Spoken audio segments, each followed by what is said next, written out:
we get to gather our little international audience for an international man of mystery. And he clears up the mysteries by answering for us what is going on with EU legislation. I can't really think of a better introduction than that. Ladies and gentlemen, put your mental hands together for Bassil, Akra. I'm hearing the applause. I don't know if anyone else is.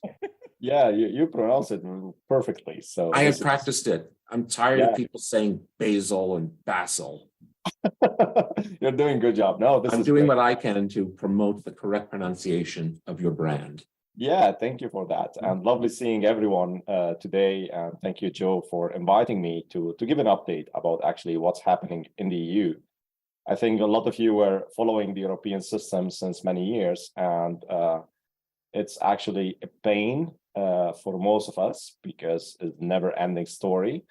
But it's also an opportunity for some of us, and which is also not to forget, and also an opportunity for the healthcare system to get much more actually cleaned up and clarified with regard to a lot of devices on the market. So I prepared some slides for us to guide us, and I will share with Joe as well, with all of you, some, let's say, information for later usage if you feel that they are like helpful for you, just to make sure that everyone can use them and read through them, what I'm going to be referring to during my presentations. So I hope you can see my slides. Joe, everything okay? Perfect.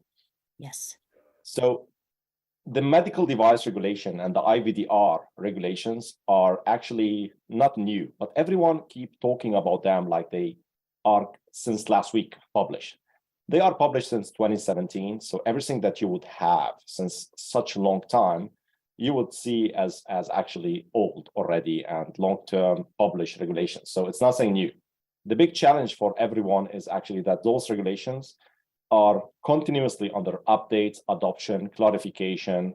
They are getting a lot of guidance documents, changes to their timelines since their publication. So it's like since 2017 in May, we are seeing a lot of changes because as always, when you have legislator wanted to do something, they are so optimistic at the very beginning that everything gonna be running smoothly. Like all of us, actually, we always think that everything will run smoothly.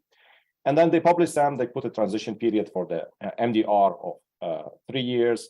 Then they said for the IVDR, we give actually a bit of more time, we give 5 years because a lot of changes are implemented there. And then COVID hit all of us, and then they recognize, okay, we need to change. Then they recognize that they need actually fundamental information, first of all, which are, for example, the so-called notified bodies. As you know, today, every one of you, when you hear the name notified bodies, start to bleed or to sweat because you recognize it's actually some things that you can't reach to anymore. It's not anymore the previous experience that you had with them. And so the legislators started adopting over the timelines, and their initial expectation on timeline wasn't possible anymore. The IVDR is actually expecting a lot of changes. So in the past, 20% of manufacturers required actually the involvement of a notified body. Now with the IVDR, 80 to 90% of manufacturers need a notified body. And all what we have is actually, as of today, are 10 notified bodies who can serve in this business area. And this is why the legislator recognized we need to do something different. We need to change our strategy. And then they said, okay, we will give those manufacturers who are actually in this business area risk-based additional time. So amended the regulation, and they added time to give them to ability to place devices on the market, which were already approved or compliant to the previous legislation, risk-based till 2027 to place devices on the market. This is with regard to IVDR, where they adopted the changes, the timeline. Now for the MDR, which is the medical device regulation, it's much more troublemaker as well, because they recognize after many years, so after 5 years of publication of that regulation, they recognize we are in trouble. Why? Because industry and the various societies started doing actually math, and they started doing calculation, and they recognize, and they shared that with the commission. They said to the commission, hey guys, we are in October 2022, we still have actually many certificates to be issued, to be transferred from the old legislation to the new legislation, and those are to over 20,000 certificates to be issued. Since the publication of the regulation, all what we have is nearly 10% of what we should be doing.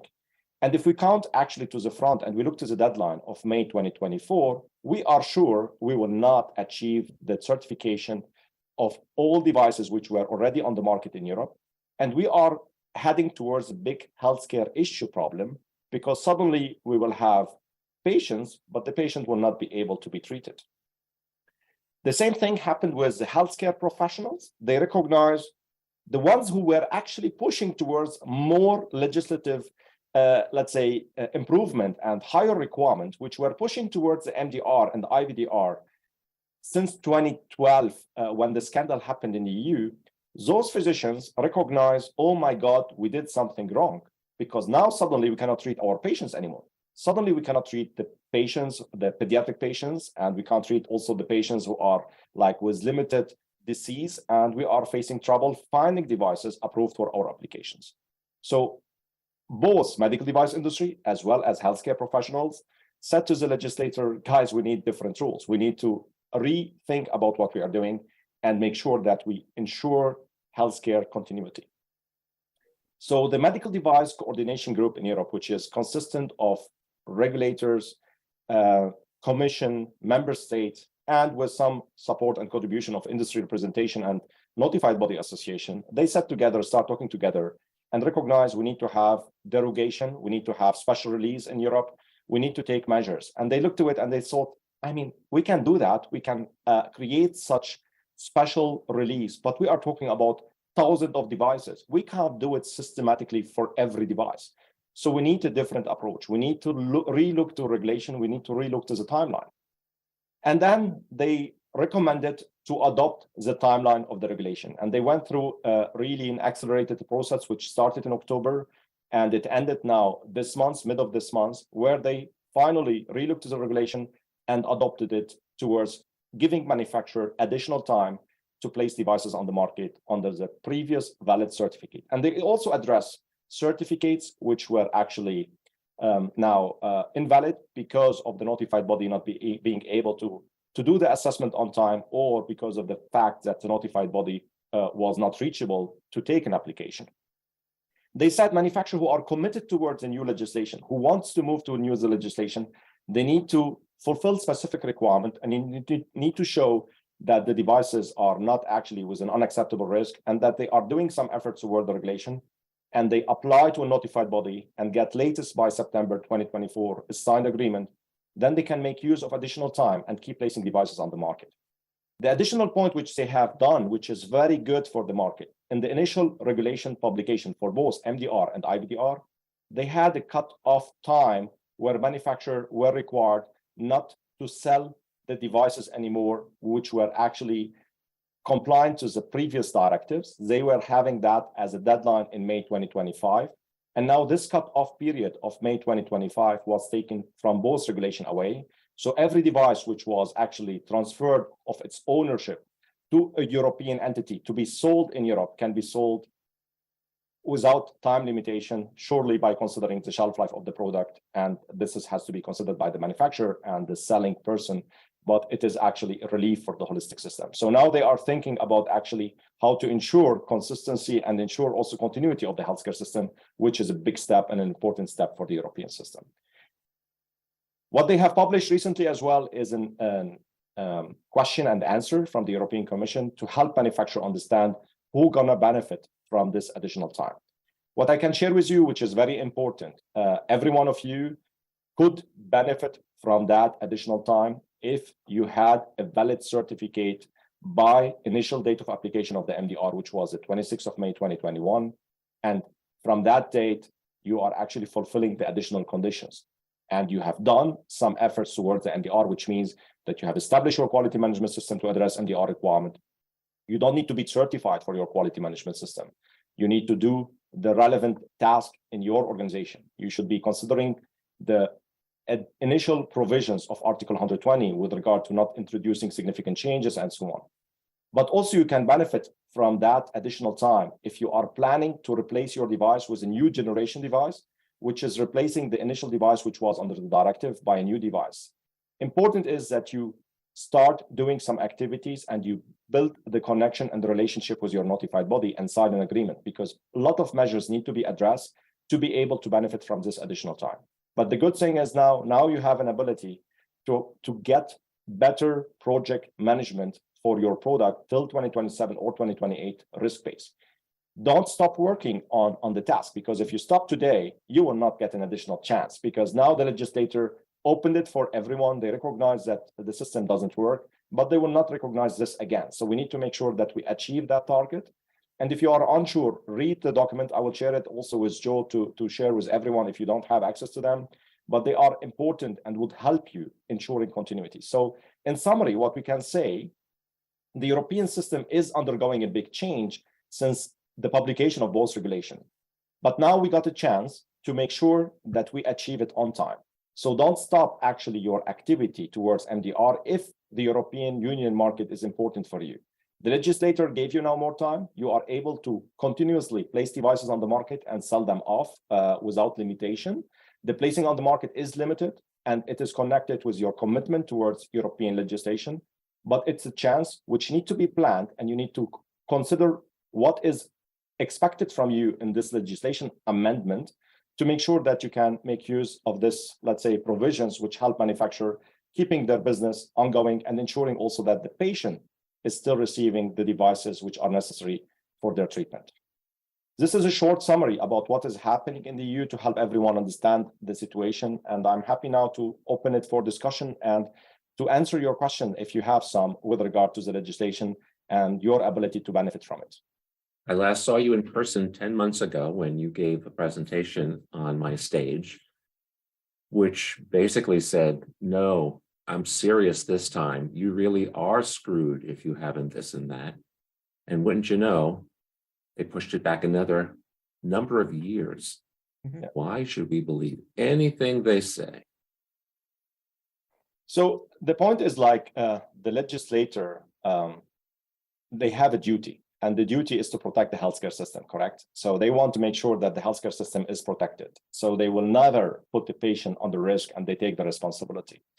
So medical device companies should not show actually something different by going in the wrong direction. So legislator always going to put us under pressure from a timeline point of view, and they're going to reevaluate because they have duties toward the healthcare system. But they will not do this forever, because now we have 10% of the certificate in 2022.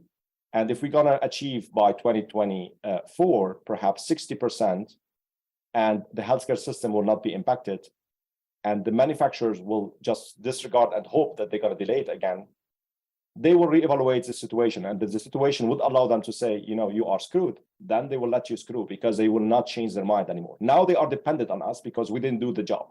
And they recognize we cannot get the devices if we don't have us, if we don't have those devices available. But in the future, if the situation will change, then they will take different decisions.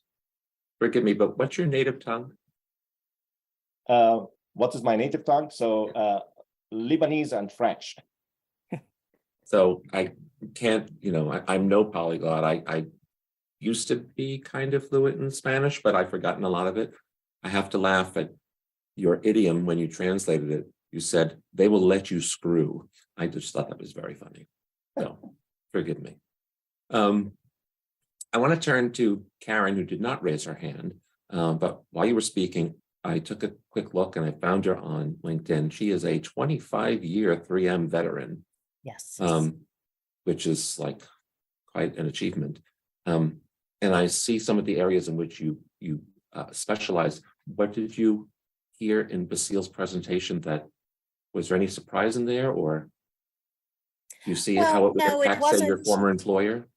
No, there wasn't a surprise because I've been keeping up on it. What I guess, because I have been out of it for probably about a half a year, is what about those companies that were on time, you know, and now you have this extended? Do they get any kudos for being on time?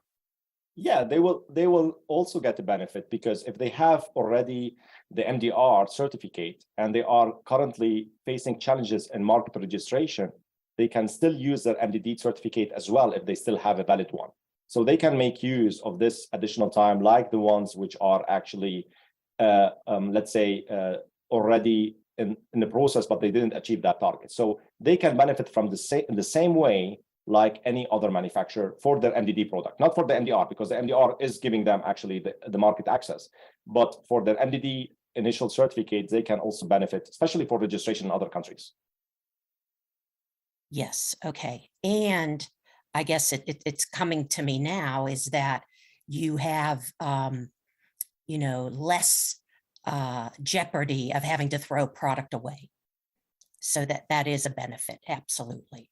If you would be willing and committed to collect data, because I mean, you have more time, and some of them, they actually drop product away because they didn't have an opportunity to collect data.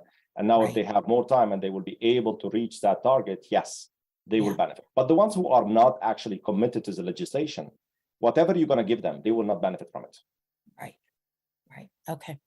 Sanjeev, tell first for context a little bit about what you're working on. Yeah, so I'm working on a device for cancer detection, portable, low-cost device. We are, I'd say, probably a couple of years from launching it. So it's a point-of-care, low-cost system. Anyway, the question I wanted to ask Bassil is, if the devices have been working for so long and they have not been creating problems, why change regulations on the older devices? Why make them go through the whole process all over again when there wasn't a problem with them? The new ones I can understand, but old, why? Yeah, but this is like a fundamental question which you need to ask the legislators. We asked that question many times. We tried as well to say every legislator all over the globe will be actually focusing on the new devices and will have grandfathering for devices which have showed actually their establishment level.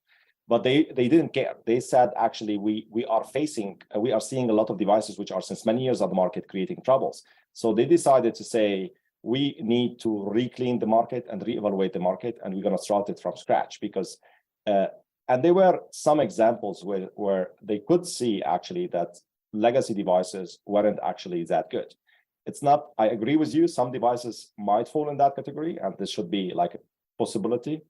But legislator cannot actually always defer. And the problem in Europe, between Europe and the US, in US you have like a central system, whereas in Europe you have a fragmented system where you have third parties involved and multiple member states. So to put them, all of them on one table to get that clarified, which device will get it and which manufacturer with which device, it is not that easy. So they decided to take that approach, which is not the best pragmatic one, but it is an approach which we need to follow. Eddie? Yeah, actually, Sanjeev, maybe I'm wrong, but I'm based in Europe. It was actually primarily the breast implant debacle in France, and there was a vaginal mesh debacle all across Europe. And those were two very established products that basically the EU sort of stepped back and said, oh, we got these two things happening in quite quick succession. So that's what caused this massive overhaul approach.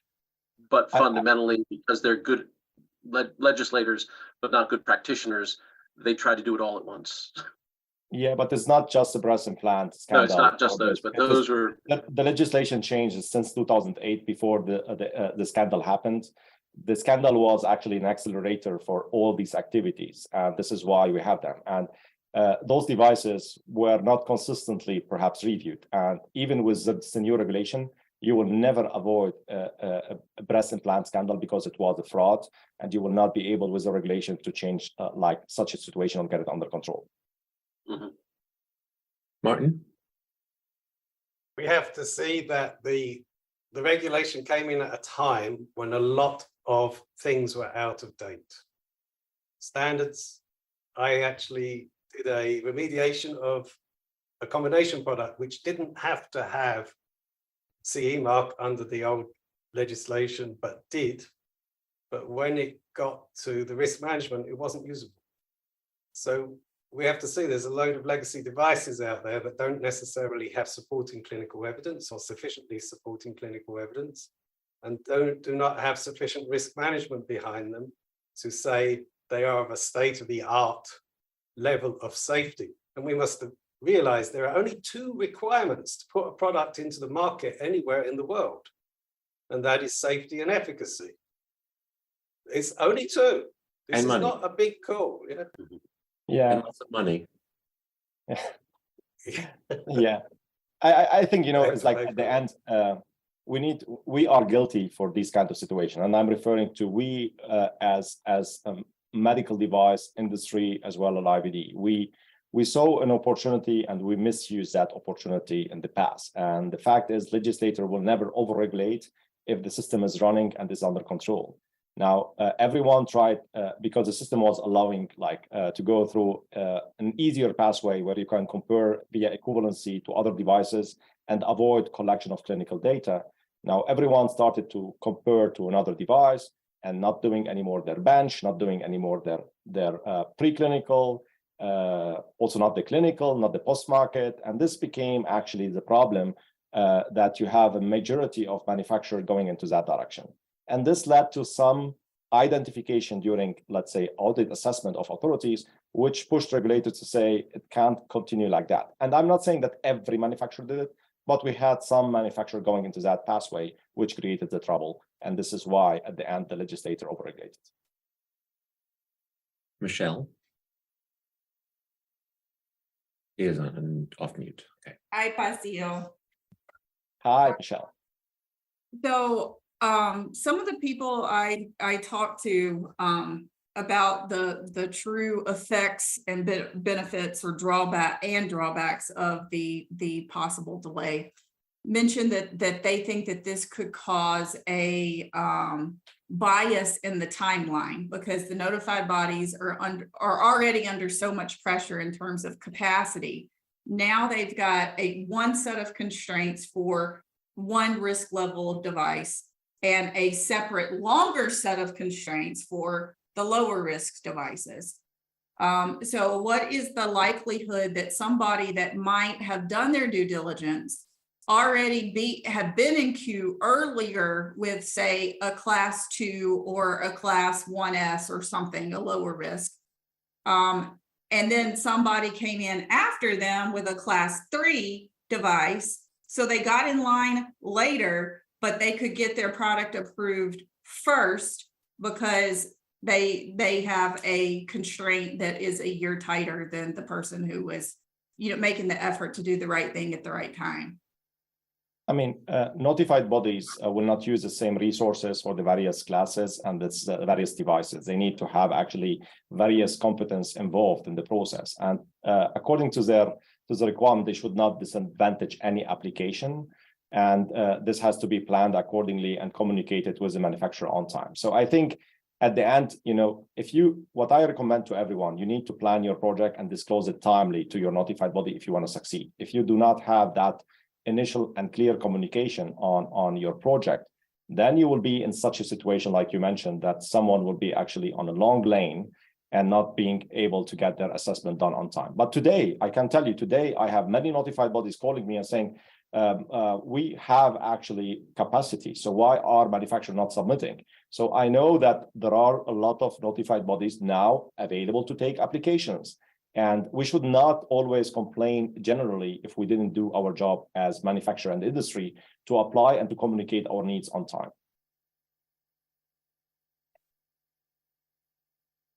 Martin, I suspect you jumped on again in relation to what Michelle just said. Well, Give you the floor. I have to unmute. No, you're good. Now you've muted yourself. Okay, so there is two things. One, you can buy a position in the queue. If you pay the notified body enough money, they'll let you get a priority position in the queue. And it's a horrific price, but you can do it. And it's published information. That's one thing. And the other thing, let's look at the real world timelines, right? So you submit your file to a notified body. To get to that stage, from the first time you file with your application, it will take a year. Usually. And then it's going to take probably a year, the average time from when they start reviewing the file to actually getting your CE mark is a year to 18 months. And this is because the notified body asks some questions. And the company says, the manufacturer says, no, it's not like that. And they start arguing. It's like, just answer the questions and then it will be a lot easier because they slow down the process themselves. Yeah. Yeah, I do just want to mention about my comment that was actually one of the biggest notified body clinical reviewers that told me that it was going to cause a miscuing on their side. Miscue. How big a number are we talking about? I don't know. The number price, you mean? Yeah. I mean, depends on the risk class and the notified body, but I saw invoices for projects which are going in numbers up to $500,000 for certification of a product. So depending on what is actually the type of product and the speed that you are looking for. And at the end, you don't need to take it. So this is the point that we are enabling it. So if you don't have a buyer, you don't have a seller. And this is the point. So if people are offering you something, which is you can push for it, and then they will see an opportunity. They are at the end also private entities which are looking for their business strategy. Mm-hmm. And if you ask them for quicker and faster, they will not do the review in a faster way. They will manage themselves in a better way to deliver it in a timely manner.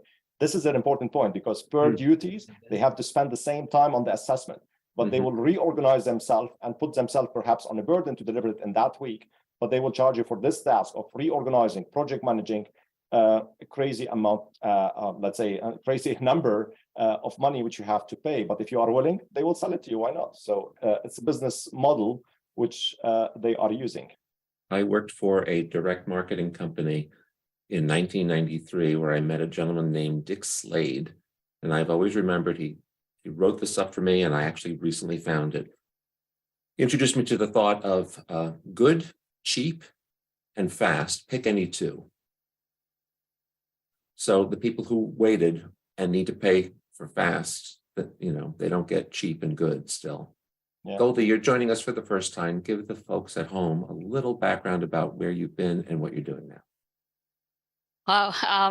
Yeah, it's almost 8 years since I last came to the 10X, I think.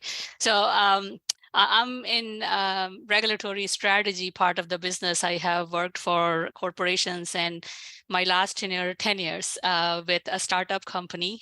Started with 6 employees and a new innovation. Now they are 150 plus.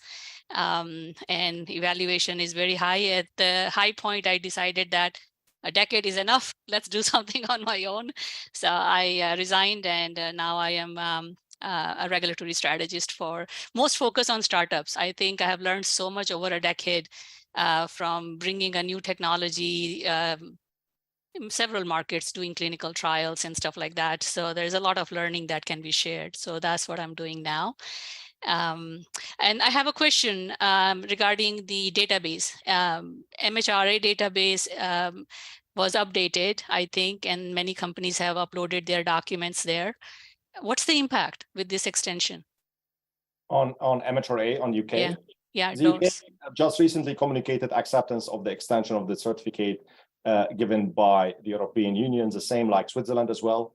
So both of them, they are dependent. So the point is like, they will never say no because they don't have an already finalized legislation for themselves, and they are dependent on CE mark devices. So based on that, both the UK and Switzerland are still accepting actually the extended certification by the European Union based on this amended regulation.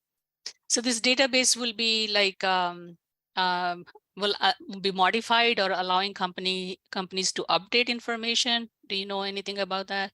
I have to admit, I don't know what is the future expectation of the MHRA. I can tell you that they don't know it by themselves, but perhaps Martin can follow up on this for you, because I need to step out now, as I told at the beginning for with Joe when I planned, because I have to run to another meeting. But I think the discussion is very fruitful, and I would be happy to be longer with you.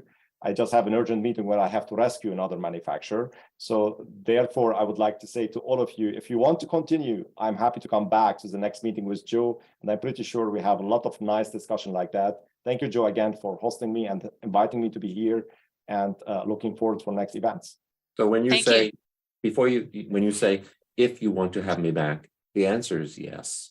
So it's incumbent on you to pick, say, a date in May or June that works for you. I'm happy to take that. Before you go, and I know you have to, I just want to acknowledge Amin, who just jumped on for the first time. And if I'm not mistaken, he's calling in from Japan after midnight. Is that right, Amin? Yes. Okay. So international audience for you, Bassil. So thank you. Hi, I mean, nice seeing you again, and all the best for everyone, and wish you good luck with your products and certification, and don't pay for something that you don't value. So take care. All the best. You needn't hang up, everybody. We have a little extra time, and because there are so many new people on, if you like, we can spend a little time getting to know them as well. If you got to go, that's okay, and I'll probably stop the recording here. But we'll see. Amin, if you choose to come off mute, let's start with you before you fall asleep on us. Okay. Hi, everyone. Thank you, Joe, for organizing such kind of nice events. My name is Amin. I'm originally from Egypt. I am now living in Japan for almost 10 years. And my background is quality control of food for 5 or 6 years. And then I came to the regulatory affairs space since almost 2 years now. Now I'm working for a consulting company in Japan. Its name is Freyer Solutions. And I'm now working mainly on the regulatory submissions of PMDA, the Japanese regulatory authority. We are working with all companies from different countries to help them submit the regulatory files to the PMDA. So we can think of you as a resource for regulatory submissions in Japan. Is that right? Yes. Yes. And how many folks are at the company? Now in the Japan's office, we are almost 20 now. Okay. Thank you for joining us and for staying up so late. Rishi, I definitely want you to come off mute. I tried to lure this guy to be a speaker in London, but he just said no, flat out no. He didn't want to. Is that right? Or you had something else to do that day, I think. No, I had something else on. Oh, okay. I just remember I took it very personally. Tell the kind folks at home about you. Yeah, hi guys. I'm working for Thermo Fisher Scientific here in the UK. I'm a RA supervisor for the market access team, the market access technical team, sorry. And Joe's been on my case ever since he got me on LinkedIn, and yeah, he's been. That was your mistake to accept my invitation. Don't put that on me. Definitely, and it's good to see so many individuals from all around the world on the call as well, and good to see Karandeep as well. Do you know one another? Yes. Is that how we found one another, through Karandeep? I know Karandeep. I've known him for a little while, but it was good to meet him on LinkedIn as well, and we've spoken a couple of times as well. Yeah. I think I've had everyone who's first time speak. Yeah. If not, raise your hand and I'll give the floor. Oh, Billy, have you not spoken before? I know you've been on. I have not spoken yet. No. Oh well. Mr. Haynes, please. So I'll take the floor for a second. All right. So hi, everyone. I'm Billy Haynes. I am a former patent attorney and a PhD scientist in bioelectronic medicine and immunology. I worked with the New York State Center for Biotechnology for about 7 years, where I worked with a whole bunch of different startups and technologies, spinning them out of universities. So I've seen all kinds of therapeutics and medical device and diagnostics business plans. I recently started not recently, a year ago now, started my own medical device company. First product that we're working on is to treat obstructive sleep apnea with a device that doesn't use a mask or surgery and stimulates the hypoglossal nerve the same way as the Inspire device. So I am actually more in the therapeutics world. That's kind of where I grew up. So medical devices is not my area as much. So I've surrounded myself with a team, and networking is always important. So I'm here to kind of learn everything that I can. It's a GD shame that you can't be with us in 11 days, with Mick being my keynote. Yeah, I know. That's unfortunate. I'm actually heading to Europe because we're starting a subsidiary over there, and starting to develop devices over there too. So that might actually be strategic partners markets. So yeah, I mean, where are you with fundraising and all of that? How early are we? So we've actually been fully founder funded so far, and we've gotten a lot of European grants. We just got about 3.5 million euros, so we're going to be able to go pretty far with all of that. We've run very lean so far to get where we are. Done a couple of clinical trials and things already. So we're doing very well without having to go to big fundraising. So probably next year we'll start thinking about actually trying to do some of the fundraising. And as a former and probably future Inspire and Resonant shareholder. How do you differ from what Inspire's doing? So we do the mechanisms exactly the same. They stimulate the hypoglossal nerve that makes your tongue kind of like that all night long. But we don't need surgery. We have a couple of patches we just stick on the outside. We do it non-invasively we actually use a really special set of electrical fields, so you can't feel anything. Doesn't feel like TENS where your muscles are kind of clenching all night long. We use special stimulations that kind of go in and target just the nerve, and so you don't really feel anything. Your tongue moves and you kind of feel that moving, but that's all you'll feel. Yeah. Be interested to know that the president of Alpha Stim is also coming to the conference. Very Not exactly your line of work, but as a PhD of whatever the hell you said, I'm sure you see the connection. Bioelectronic medicine. We zap nerves to treat diseases, and most of what I did was actually an inflammation at first. So we'll probably get into some of those areas later, but this was a nice, easy first Very start. interesting. If you'd like to take, be a future featured guest, I'd be too happy to have you do that. And I like to call that like concentrated consulting, having all of these folks with all these different disciplines. I would look at it from a marketing perspective. There are regulators, there's, all the folks. Yeah, absolutely. That would be great. And in fact, for everyone on the call, I don't have next week scheduled. So if there's someone who's particularly eager to take the floor, it's the time to let me know. There are some questions that were in queue, and while our guest has left, Alyssa, why don't you go ahead and tell us what your question is? Is she still here, I think? No, maybe she had to drop off. I'll ask it for her. Are there any EU resources for US startups to assist with the cost of data collection to bring new technology to market? Martin, perhaps you know? Eddie, perhaps? Rishi, do you know? Sorry, the question again, Joe? Are there any European resources for US startups to assist with the cost of data collection? It's not to assist with the cost of any data collection, but MedTech Europe is is similar to AdvaMed in Europe, and it's an industry association. So that would be a good place to start, and it also would be a good place because they lobby the European Council. Sue, you had a question, and I forget the context of it now. Perhaps the group can help when you're off mute.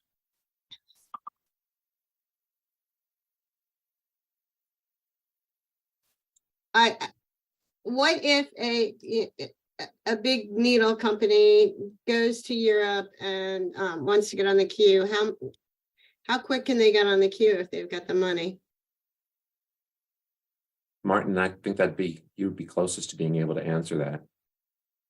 Well, you're going to have to contact the right notified body. And that is something with the whole MDR piece, which is really, well, with all notified bodies, it's important to look at the scope.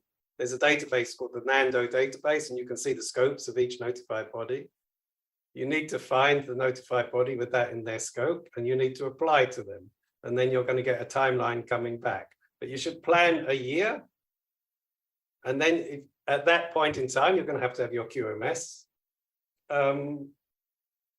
audited, and you're going to have your technical file looked at. So I mean, a needle, it has a limited technical file. So I think that you will get some, I mean, I would still plan a year and a half to get that through. In other words, the needle will stay in the haystack for at least for a year and a half, yeah. Come on, David, don't do that. That is fucking rude. I guess, don't give me this. There've been a couple today, Joe, but that was maybe the worst one. Luke, for some reason, you have your hand still raised. I hope we can answer whatever it is you have on your mind. Well, it was for Bassil, but maybe somebody else can Bassil. answer. We've been over this. Bassil, Mr. Akra. What was your question? Under the MDG, there were harmonized standards. It's similar like recognized standards for the FDA, but they were under the MDG. And I wonder how it's going to be under the MDR. Are they still, is it overflowing to the MDR? So you keep saying we use the MDD recognized or harmonized standards, and that's okay. Karen, Michelle, do you know something? Yeah, there have been some ISO standards that have been updated that are, essentially companions to the medical device regulation. So each company has to do their due diligence to assess what the changes are in that updated version, and then determine if they comply or not. And then you're going to have to take that information to your notified body. We have found that once you have updated your ISO 13485 for the lower class products, that the biggest changes have really been in labeling. And so you'll want to make sure and keep track of in the European journal, which of these ISO standards have been harmonized, and therefore you have to implement them. And we've had instances where a standard has been updated 3 weeks ago, and the notified body's in here asking about it already. I have also had where the notified body, like the client did not feel that a certain clause of the standard applied to the particular features and the intended use of their device. Yeah. And the notified body just said, you know what, we're kind of busy here and we don't have the time or resources to evaluate your justifications and the engineering rationale. So just redesign your product to comply. Yep. Collect the data. And, I told them that this would be something worth appealing to the competent authority for, and they felt like that would be picking a fight with their notified body, and cause a bad relationship for future clearances. Yeah. Sanjeev? Yeah, I have a question. In the MDDR, is there anything like the breakthrough or fast track process like you have with the FDA? It's really, it's not that I'm aware of. You're working with a particular notified body, and therefore you are really at the mercy of their schedule. And I wanted to say to Sue a little bit earlier that we've had experience where the clock doesn't even start until you apply, until your technical documentation in and is deemed acceptable. So they won't even assign it to a reviewer. And prior to that, you've got to have your agreement in place and the quote signed. So, there's really quite a few hoops to jump over, depending on your notified body. Accept, isn't it, Karen? Yes, it's the refuse to accept. Yep. If you okay, so the only expedited approach is the money. Money, that I'm aware of. Notified bodies charge a higher fee to jump the queue. But that said, if you apply to a notified body and all the paperwork is done, you can still expect it to run a year. They will then do your QMS audit. Even if you agreed a year previously that you're going to submit a file, I can give you an example. We agreed a year ahead, we will submit the technical file in June this year. The file was submitted in June of this year. The notified body sent June of last year. The notified body sent confirmation that the file was in order in October and started reviewing it. Questions came back. This is a very simple product, I have to tell you, right? Zero clinical risk, zero. The notified body then comes back in February with questions to be answered. They clearly hadn't understood the product, but answer the questions. That is how this cycle runs. Yep. So you can plan ahead of time, but if you want to keep the product in the market, and this is for a product that's been in the market 10 years, you need to plan ahead. And I could just add a little, no, the notified bodies are overloaded, right? So this particular client of mine had an IVDD audit after they'd done the IVDR QMS to keep their products in the market. They are now going to have a UKCA IVDD audit, which would take 3 days, 6 months after the previous audit, which they passed without any non-compliances. So this shows you how overworked the notified bodies really are. It's a money machine, that's what it is, but it's a created money machine. To become a notified body, you have to create your notified body system as in Annex 7 of MDR and IVDR. You have to employ the staff, and then you apply for accreditation. So you'll have to sit on the salaries of these staff, of these subject matter experts, until you receive accreditation. It's a very expensive process becoming a notified body if you're not already one. I just want to share my experience. And if you looked for breakthrough equivalent in Europe, right? Correct. Yeah, Oh, so I yes. have an experience where I had a humanitarian exempt device in the US. And this is under MDG. I applied for CE marking, and they got stuck with the data requirement. So the clinical data was not enough. Number of patients were not enough. And I escalated through the notified body senior staff beyond the reviewer. And I learned that in European Commission, they have also orphan disease provision. So if your technology or a device fits that criteria, orphan disease criteria, you may have a lesser requirements for clinical data. Yeah, like when I spoke to Dr. Rena Phillips, head of IVD at FDA, she said for our product, we can get a breakthrough, apply for that, and it would decrease the time, obviously. And so that's what she was suggesting. And I was just wondering if we would have a similar process. I know in India, we have a similar process as well with the DCGI. Yeah. But I'm not sure about Europe. And no, not exactly same, but they do have, if the population is limited, then they have a provision for less clinical data. Breakthrough is coming back. Today I heard that breakthrough now will be covered for 4 years. So there is a bill coming through. So US breakthrough is a separate program, but I think in Europe there is some provision for smaller population affected by the disease. I see. Thanks. So with the EMA, for instance, there's an accelerated assessment for the drug product.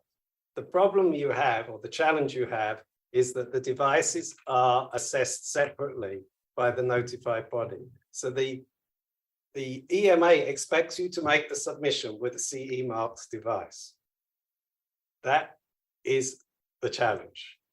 If you can't get your CE mark, you're going to have to find a way around it. If you can prove that your device is absolutely safe and you provide them with all that data, but you're in the CE mark process as an addition, then you might be able to swing something with the EMA, and you can talk to them, but you're going to have a bulletproof case to go through that system. This is a somewhat unprecedented case where the host had to leave 25 minutes early, and we had no problem continuing on with this topic just to go to demonstrate the strength of our little team here. So thank you, everybody. And for the at a glance, 40% of you on the call that I'll see in person in a week and a half. I'm really looking forward to it, and I've picked out all the movies, and I might switch one of them out because I found a really good clip last night, and I'm like, I don't know which one I can give up. And Michelle, for the record, last time, I'm very conscious of this, I played the boy in the striped pajamas before your speech, your presentation, and you gave me feedback that you wanted a funny one. So I was sure to have a good lead in for your presentation this year. Any of the drama stuff or that leaves you want to cry, I won't put before your presentation. Thank you. That will soften the blow of mine. I'm just kidding. This one's kind of upbeat for me, for my normal stuff. Okay, good. All right. Well, thank you everyone for joining, especially you first timers, and I'll see you next week. Right.